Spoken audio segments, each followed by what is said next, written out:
Hey there, everybody. This is another edition of Where in Greater DC is Dr. G. As everyone knows, what we do is we film all over the Greater DC, Baltimore area, different locations each week, giving you a couple of quick tips, tricks, hints, suggestions, pontifications about real estate and specifically distressed properties and short sales, and offer a free prize for folks who guess our filming location, or at least the first person who does, each week. And I usually give a sort of a 360 and a little hint on where we are. Probably doesn't need too much of a hint. The building behind me, for us lawyers at least, is pretty much the supreme building in the land. And so its inscription is with equal justice for all. I think that's right. Hold on. Yeah, equal justice under law. That was close. And so it certainly attracts a lot of tourists as well, that's really what we're after here with the work that we do, and specifically the foreclosure defense work that we do. Obviously, we're involved with a lot of short sales, but there's also foreclosure defense work in the courtroom and in the arbitration panels and the administrative hearings panels, and that's really what I want to talk about today.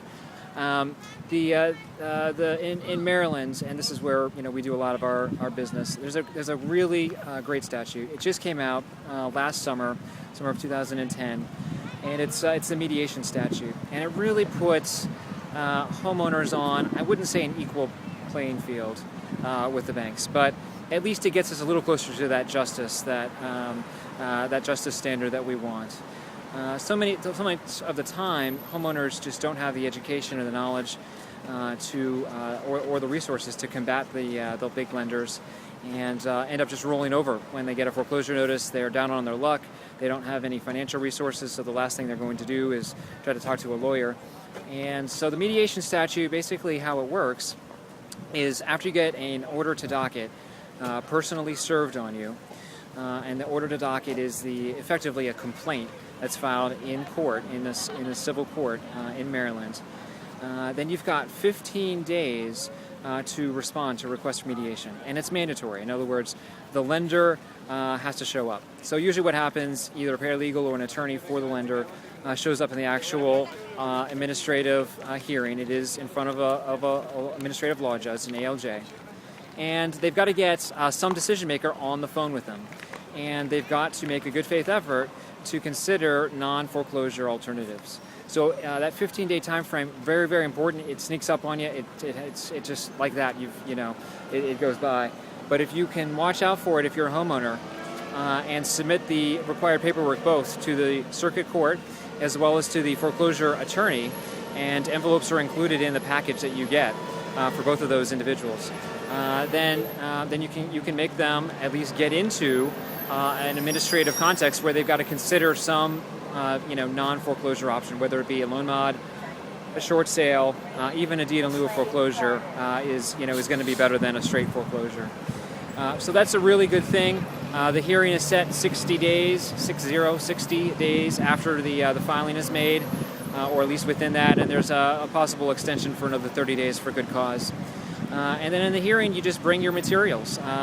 We represent homeowners in this sort of situation where we get into the mediation context, and you pull out the HAMP loan mod book, the handbook that dictates if you're supposed to get a loan mod or not, or you pull out your short sale listing and the activity on it and any offers that you may have received. And so on. And you make a case that the lender's got to follow the law, and they may not have filed their notices correctly. They may not have given the homeowner the correct information when they were supposed to give it. They may have committed some sort of TILA or RESPA violation when they made the loan.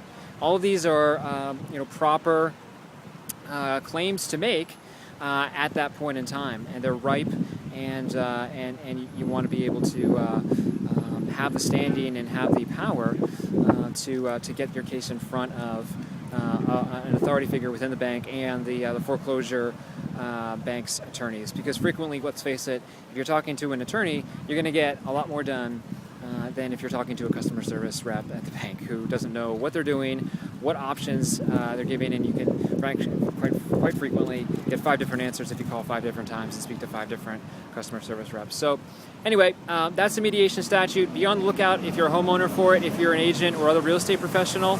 by all means, counsel your clients accordingly. You've got to get that notice back into the court and to the foreclosure attorney within 15 days of receipt. And from there, it's off to the races. Hopefully, they'll be a little bit more negotiable if you can present some proper claims. So that's it for this week. Don't forget, email your guesses of where we're filming to support@Cornerstone Properties. Homeinfo.com. The first person to guess it gets a free prize that we've listed in the text below this video. And don't forget to check us out, Facebook and Twitter, as well as our new blog that we just released a little bit ago, capitalshortsale.com. Lots of information, foreclosure defense, legal developments, short sales, of course, loan mods, all kinds of stuff, strategic defaults even. Definitely a great resource. It's all free. And you can sign up for an RSS feed to get updates as new things are posted, new dialogue is had in the interactive forum. So that's it for me. Have a great week, and we'll talk to you later. Here's a nice little 360. Not that you need it.